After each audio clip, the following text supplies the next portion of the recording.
अस्सलाम वालेकुम dear student. आज हम करेंगे जावास्क्रिप्ट का 12th ट्यूटोरियल। ठीक है, इसके अंदर हम देखेंगे लॉजिकल ऑपरेटर्स ये हमारे पास होते क्या हैं, ये बेसिक हमारे पास होते क्या हैं और हम इसको यूज क्यों करते हैं। तो इसका यूज करने का आपका पर्पस यही होता है कि आपने जो कंडीशंस रीड की थी वही कंडीशन यहाँ पे यूज होंगी, लेकिन उनके अंदर ये ऑपरेटर्स यूज होंगे। ठीक है, सबसे पहला जो ऑपरेटर है उसको हम कहते हैं, यहाँ पे आपके पास एंड ऑपरेटर है। ठीक है, उसका साइन आपको नजर आ रहा है। ठीक है, ये आपका कीबोर्ड के ऊपर 7 जो आपका होता है रोमन, ठीक है, वहां पे होता है। ठीक है, शिफ्ट के साथ आप इसको लेके आते हैं। ठीक है, इसको लॉजिकल एंड ऑपरेशन कहते हैं। इसकी वैल्यू का मतलब ये होता है कि जब आप ये वैल्यू यूज करते हो, जब ये ऑपरेटर यूज करते हो, आपके पास एक से ज्यादा कंडीशंस यूज हो रही होती हैं। अगर तो वो आपकी दोनों कंडीशन ट्रू होंगी तो देन ही ये चलेगा, अगर कंडीशन नहीं ट्रू होंगी तो ये नहीं चलेगा। उसके बाद आपके पास ऑपरेटर आता है लॉजिकल और। ठीक है, ये आपका जो साइन होता है बैक स्पेस के नीचे शिफ्ट के साथ आप इसको यूज करते हो। ठीक है, पाई का साइन। और इसको यूज करने का आपका ये पर्पज है कि लॉजिकल और ऑपरेटर जो हम यूज करते हैं, आपको जब दो कंडीशन में से एक कंडीशन सही होगी दूसरी गलत होगी देन ये रन कर जाएगा। ठीक है, इसके लिए दोनों का ठीक है, दोनों गलत होना लाजमी नहीं है। और लास्ट पे आपके पास है लॉजिकल एंड और सॉरी लॉजिकल नॉट।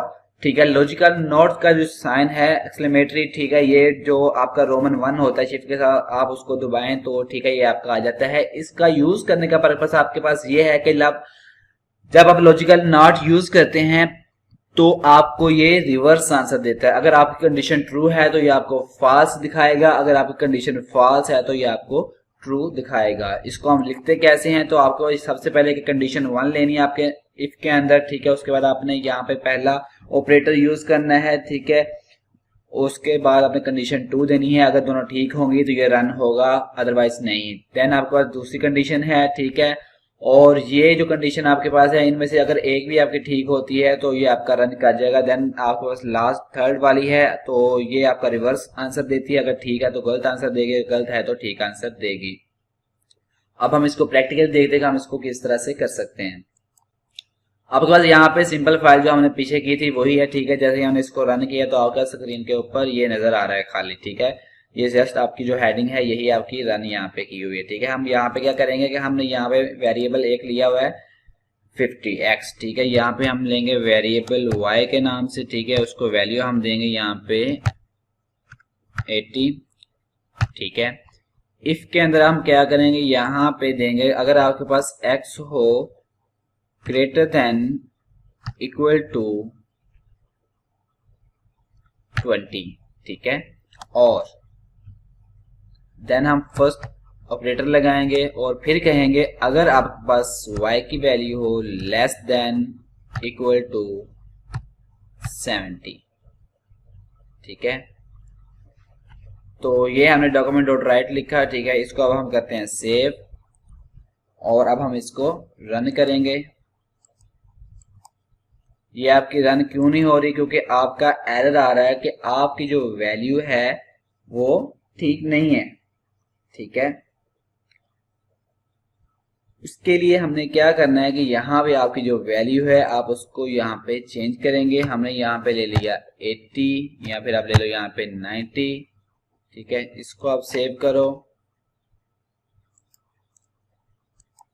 ये देखें ये आपकी एलिजिबल हो चुकी है। ठीक है, ये क्यों हुई है कि दोनों कंडीशंस आपकी जो हैं वो बिल्कुल ट्रू हो रही हैं। ठीक है, जो आपकी वैल्यू है वो 90 से लेस है और इक्वल तो नहीं है, लेकिन यहाँ पे कंडीशन जो लेस है वो ठीक हो रही है। यहाँ पे आपकी जो वैल्यू है वो लिखा है कि x की जो वैल्यू है वो ग्रेटर देन 50 है, तो ये आपकी यहाँ पे रन हो रही है। ठीक है, पहली कंडीशन अगर आपकी वैल्यू गलत थी तो ये रन नहीं हुई, लेकिन जैसे दोनों कंडीशन ट्रू हुई तो ये रन हो चुकी हैं। ठीक है, और यहाँ पे अगर हम आते हैं तो यहाँ पे इसकी जगह जो सेकंड आपके पास है हम वो यूज करते हैं ऑपरेटर। जब हमने ये ऑपरेटर यूज किया तो दोनों आपकी वैल्यू ठीक है। ठीक है, तो देन हम इसको रन करें तो ये देखें आपका ये रन हो रहा है। ठीक है, और अगर आप इसकी एक वैल्यू कम यानी कि रॉन्ग कर दें, जैसे कि हम यहाँ पे इसको छोटी वैल्यू देते हैं 60 दे देते हैं, तो ये आपकी वैल्यू गलत है। ठीक है, तो ये क्या करेगा, इसको भी रन कर देगा। ठीक है, ये कब रन नहीं करेगा, जब इसकी दोनों वैल्यू जो है वो बिल्कुल रॉन्ग हो जाएंगी, देन ये आपका रन नहीं करेगा। हमने इसको सेव किया और ये देखिए ये रन नहीं कर रहा क्योंकि हमने दोनों वैल्यू जो है उनको रॉन्ग कर दिया। ये भी लेस देन नहीं है 80 के, ठीक है, और यहाँ पे हमने एक बड़ा कर दिया वैल्यू को x को, यहाँ पे तो 50 है लेकिन हमने यहाँ पे क्या कह दिया कि ये 80 है, ठीक है। तो ये दोनों वैल्यू गलती, तो आपका ये रन नहीं हुआ।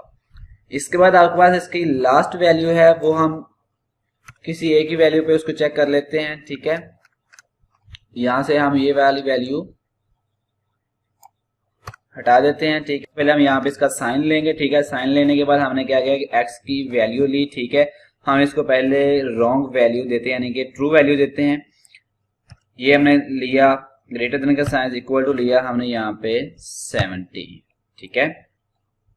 इसको सेव किया और यहाँ पे जाकर हमने इसको रन किया। ये बिल्कुल देखिए यहाँ पे रन नहीं कर रहा क्योंकि हमने यहाँ पे जो वैल्यू कहा है कि हमारी जो वैल्यू है वो ग्रेटर देन इक्वल टू 70 है, तो वो उसको रन नहीं कर रहा। जैसे ही हम इसका साइन जो है वो चेंज कर देंगे, लेस देन में ले आएंगे, ठीक है, तो अब ये क्या करेगा, इसको यहाँ पे रन करेगा। ये देखिए आपकी ये रन हो चुकी है।